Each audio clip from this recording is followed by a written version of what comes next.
Salut à tous, ici Alex de Ludovox.fr, bienvenue dans ce Ludo Chrono. Aujourd'hui, on va parler de Philop. C'est un jeu pour 3 à 6 joueurs à partir de 7 ans pour des parties de 2 à 5 minutes environ.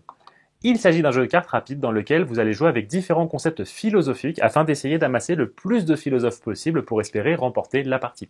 Vous allez avoir différentes cartes en main, des cartes qui vont reprendre différentes notions, des cartes de philosophes par exemple comme ici la carte Descartes, ou encore des vertus, des obstacles, ce genre de cartes. Comment ça va se passer? Mettons que je sois le premier joueur, je vais avoir la possibilité parmi ma main de 5 cartes de choisir une première carte à jouer.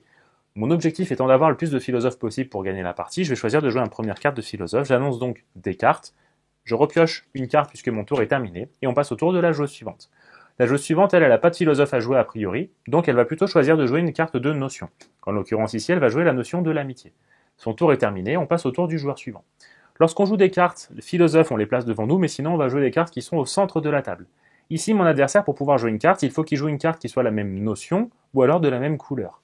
En l'occurrence ici, ça tombe bien, il a une carte de même couleur, en l'occurrence la morale. Il repioche une carte, son tour est terminé. C'est à présent à moi de jouer, je m'apprête à jouer une carte, sauf que mon adversaire ici va me griller la priorité. Pourquoi? Bien parce qu'en fait, elle a la carte de même notion, en l'occurrence, elle a une autre carte de la morale. Et donc là, elle va avoir la possibilité de jouer à ma place, elle va jouer cette carte de la morale ici. Ce faisant, elle va couper mon tour, elle va en plus pouvoir récupérer une carte, et on reprend l'ordre du tour normal. Donc là, ici, je me suis tout simplement fait rater mon tour, et ça va être au tour de mon adversaire. Mon adversaire, lui, va choisir cette fois-ci de jouer une carte d'obstacle, en l'occurrence le manque de ressources. Lorsque l'on joue un obstacle, on va pouvoir désigner un philosophe de l'un de nos adversaires. Ce faisant, on va pouvoir le récupérer. Par exemple ici, s'il veut récupérer le philosophe Descartes, il va pouvoir le récupérer. Par contre, si jamais j'ai une carte de vertu dans ma main, je vais pouvoir m'en protéger. Et c'est le cas ici, donc je vais par exemple pouvoir jouer la générosité. Ce faisant, je vais me protéger de l'attaque de cette carte, je vais conserver mon philosophe. En plus de cela, j'ai une carte de personnage qui va me désigner une vertu. Si jamais je parviens à jouer cette vertu pendant la partie, non seulement je vais me protéger de l'attaque, mais en plus de cela, je pourrais récupérer un philosophe de mon adversaire qui m'a attaqué.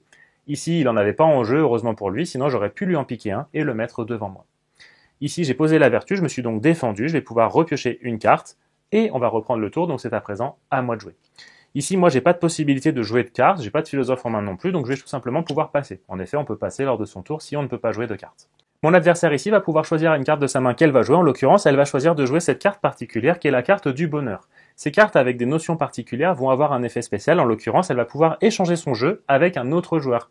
C'est moi qu'elle va désigner ici. Pourquoi? Eh bien parce qu'en fait, lorsqu'on échange de jeu, non seulement on échange les cartes de sa main, mais en plus de cela, on échange les cartes qui sont devant nous, en l'occurrence les philosophes. Elle va donc pouvoir en même temps récupérer ce philosophe-là. Je ne peux rien faire pour me protéger de cette notion-là, donc en l'occurrence ici, j'ai perdu un philosophe que j'avais en main. La partie va donc continuer ainsi jusqu'à ce que l'on parvienne à jouer suffisamment de philosophes devant nous. Il faut en avoir par exemple 5 dans une partie à 3 joueurs.